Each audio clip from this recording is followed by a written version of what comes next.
In 90s Russia, Half-Life mods play you. Let me tell you about Half-Life Ionization, a standalone Half-Life 1 mod set in Russia at the end of 1994, where the streets are cold, the women are hot, and the vodka is cheap. If you want to skip the spoilers, jump to this timestamp where I'm talking about the game itself.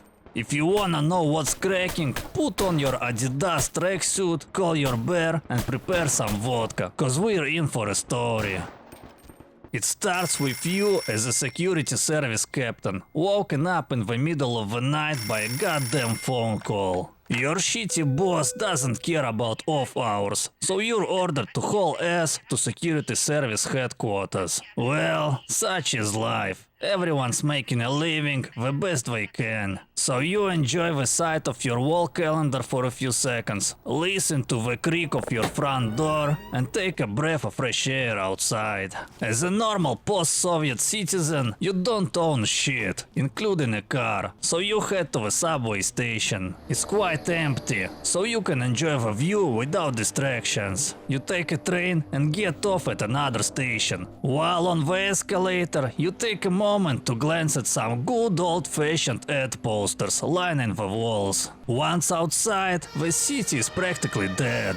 The only thing breaking the silence is an ambulance speeding to prevent someone's demise. At least you're not the only loser working this late. You reach your destination and head to the colonel, who tells you to read the files, grab a gun, and do some good old policing.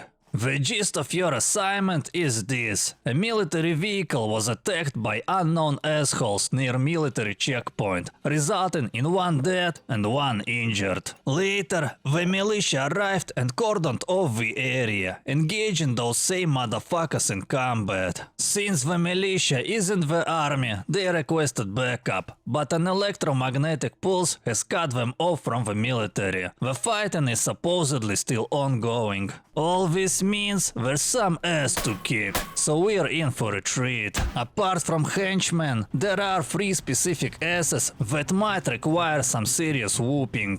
First is a crime boss, running a fake security company that's actually a racketeering gang, controlling several districts of Oktyabrsk city with about 100 fighters. Second is Colonel LUTAEV, who disobeyed orders and created a blockade of GEORGI'S.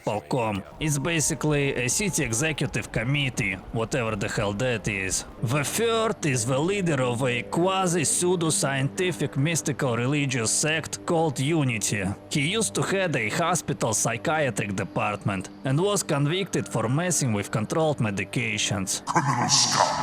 About 1,000 people regularly attend the sect's meetings. That's a lot of assholes, means a lot of bullets. So we head to the armory, where we get armor, a pistol, an AK, and a machete. A fucking machete? Do I look like Danny Trejo? What a missed opportunity to give me a balalaika so I could play a death song for the enemies of the state. Anyway, we gear up and hop into a truck. It takes us to the railway station, where we see some poorly dressed guys with glowing eyes. Since they attack you just for being a cop, I assume they're defund the police activists. Their mental capacity checks out. To progress, we need to fix an old rusty piece of shit. That means finding a battery, some fuel, and a starter handle. While searching, we find a revolver just lying on the ground for some reason, probably left by anti-gun activists. Lucky us, it comes in handy while clearing the area. After gathering everything, we get the high rail truck running, smash the gates open and shoot some more activists. We take an elevator down into the ELECTROPRIBOR factory, where the bandits are holed up. These guys are armed with shotguns, so you know they don't fuck around. Russian bandits are especially scary. They watch adult movies to stay hard 24/7, so if they run out of bullets, they can just fuck you to death. After accepting this wisdom and getting hard as well, it's time to move on.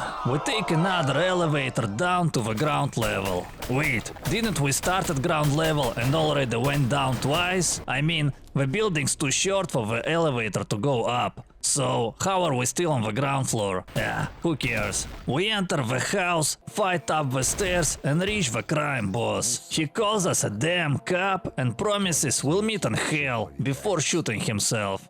Guess he didn't enjoy prison and didn't want a return trip. Well, the world's better off without guys like that. We leave the building and fight more of his thugs outside. Once we exit the yard, shit finally gets real. A motherfucking tank rolls up, reaches the end of the road and gets blown up by a mysterious projectile sound effect. We find a wounded Special Forces major who says his unit was crushed by an unknown group wearing internal troops uniforms. Their eyes glow red and their radio chatter sounds like muffled animal growling. Since there were no furries in 90s Russia, negotiation is off the table. They're armed with AKs and grenades, but that won't save them. After clearing the streets, there's not much left to do, so we enter a burning building. Inside, we find the colonel posing next to Lenin. He says something like, "Oh, government agent, are you here to impose your order? Don't worry, soon you'll understand the real order." Then he jumps out the window. There's a safe containing a note filled with heavy mumbo jumbo. Basically, it says something like this: "The homeland is failing. Chaos is rising, but the system is the key. Radomir, the cult leader, has a grand plan. The flow expands consciousness and leaves a physical mark, causing glowing eyes. The intensity depends on the throughput of the flow and peaks when consciousness tuning is complete." Man, that was painful to read. It makes sense given Radomir's background in psychiatric medicine and controlled substances, but the writing of the letter is rough. We fight our way outside. A truck on a bridge takes off when we approach. As we get closer, the bridge collapses and we fall into the river, losing consciousness. We see a flashback from a year ago, which looks exactly like what we've been doing. Guess that's just the reality of being a security service officer in 90s Russia. Our guy says the concussion and 2 months of rehab left lasting effects, including visions. That totally unnecessary cutscene ends, and if the game hasn't crashed, you wake up in an old man's shack. He says his name is Father Georgi. He points out that swimming in a river in October isn't exactly smart. He also suggests these events resemble a prophecy of John the Theologian about the end times. He says the information is classified, but our uniform gives us clearance. According to him, this is a man-made cataclysm. He used to be an engineer before moving here 20 years ago, shortly after the launch of the Biryuza radio complex. The antennas don't just study the ionosphere, they also enable long-range communication with satellites on the far side of Earth. They emit a powerful signal that some people are sensitive to. He is one of them. At first, it wasn't too bad, but it worsened over time. That's why he left the city. Eventually, he adapted, found God, restored the church, and planned to accept parishioners. He didn't fully isolate himself though. He still visited the city for supplies. But recently, something changed. People became obsessed with the devilish glow in their eyes. At first, he thought the antennas changed frequency or power, but they'd never caused this before, so the source must be something else. He believes this new signal destabilizes the human psyche, and only those with strong convictions can resist it. Finally, he finishes his mumbo-jumbo and tells us to use a water intake tunnel to return to the city. So we head there, and that's where the game ends. For now. If you're a super busy person, here's the short version of a review. The gameplay sucks, the atmosphere rules, and the bugs, even though present, don't break the game most of the time. 5 out of 10, but still worth checking out for the atmosphere alone. Plus, it won't take more than 90 minutes and it's just download and play. No installation needed. You can go now, comrade. The fatherland won't forget you. Now for the full review. Let's start with the good stuff, the atmosphere. Right from the beginning, your apartment nails the 90s aesthetic perfectly. Then we step outside. Setting the events at night is actually a smart move. It explains why there are so few people and cars around. Still, the city feels alive. Long cars pass by, girls hang out near a club, and some guy's just minding his own business, probably wondering how he's going to pay rent when salaries haven't been paid for months. Then there's the subway, filled with murals and posters. The government building with portraits of political leaders on the walls. But the real highlight is the railway station. That's where you truly fall in love with the visuals. The northern lights blend beautifully with the rusty, abandoned post-Soviet setting. I genuinely enjoyed just wandering around, poking my nose into every corner, trying to savor the place before it inevitably got old. There's only so much you can squeeze out of a relatively small location before you have to move on. The final area, the swamps, is also very atmospheric. There's not much to do there, but it still feels great to take a quiet walk before wrapping up the experience. Another thing I like is the premise. It's weird, almost surreal mumbo-jumbo that could be explained by something as simple as drugs, or as arcane as a cult's influence, or even a secret government device. It gives you something to think about and keeps you wanting to uncover more, building your own hypothesis along the way. I also have to mention the game's nice attempt at interactivity. Things like the pager you use to remind yourself of your current mission, or the need to insert a floppy disk into a computer and actually read through case files. Even though the execution can be sloppy at times, it still helps you feel like a real law enforcement officer doing his job. Damn, yeah! Now for the bad parts, and there are a lot of them. The gameplay is ass. The first enemies you encounter are activists, who basically act like zombies. They move faster than the original ones, and there's an issue with their attack animation. It looks like they have normal length arms, but their actual attack range is way bigger. If you're playing on the highest difficulty, they'll drain your health in seconds. At the same time, you have to preserve ammo for the next segment. Your best strategy is to only neutralize zombies guarding items you actually need.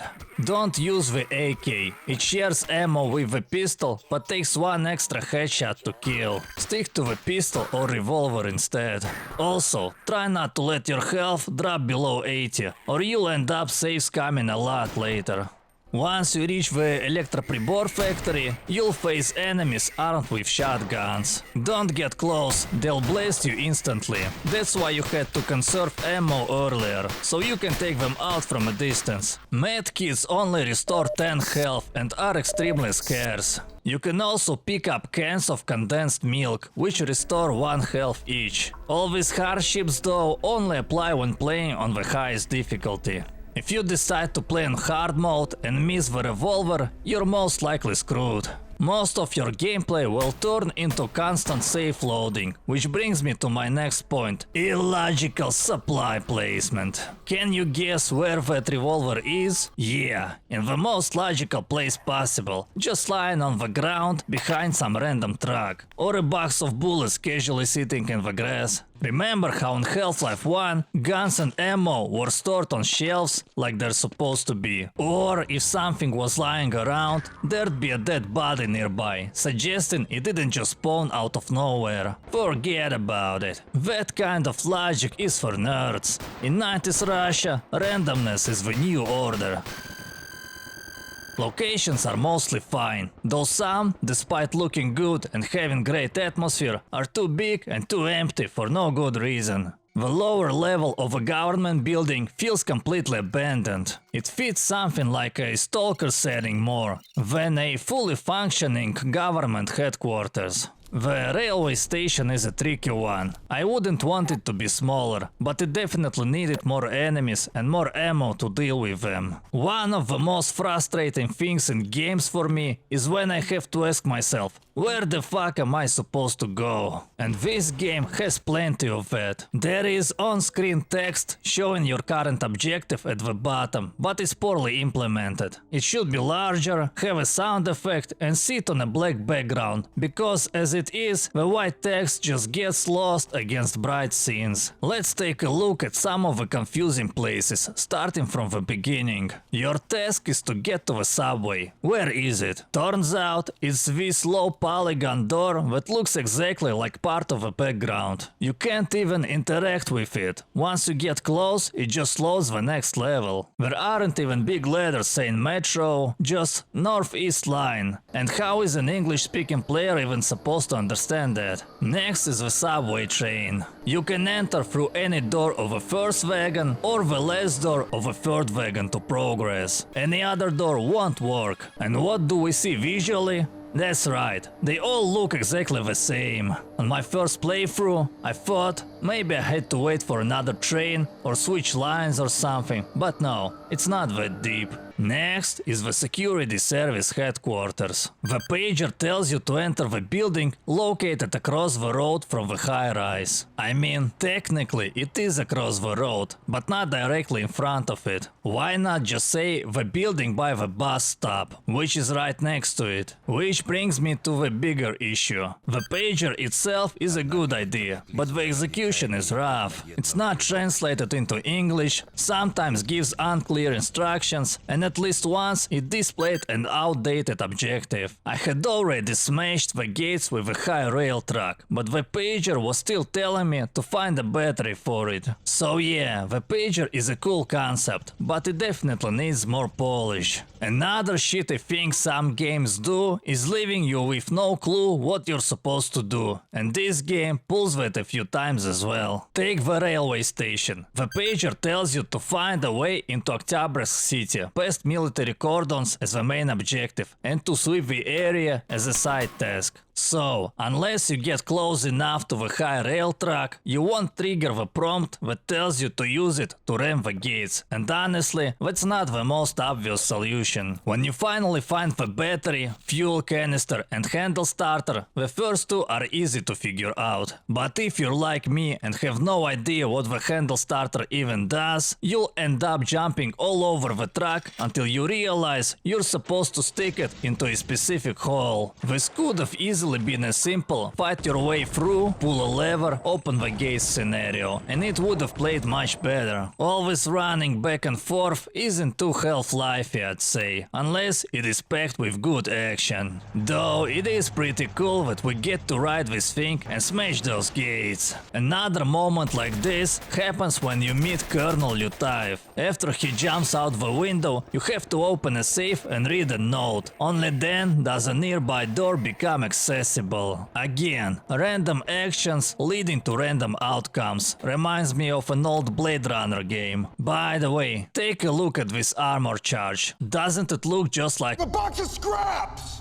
There are plenty of bugs. Most of them aren't game breaking, but they're definitely noticeable. The game starts in windowed mode by default, and you have to switch to full screen every time you launch it. There are invisible walls, sometimes in very unexpected places. On the flip side, some obstacles can be walked straight through. You can't shoot through most fences. There are plenty of spots where you can easily get outside the map. Pressing F10 closes the game. The revolver reload has no sound. The same goes for picking up shotgun when you already have one. NPCs will repeat their lines if you reload the game near them after they finish speaking. This one guy can't decide what he wants to do, though that's one actually kind of funny, so I'd avoid fixing it.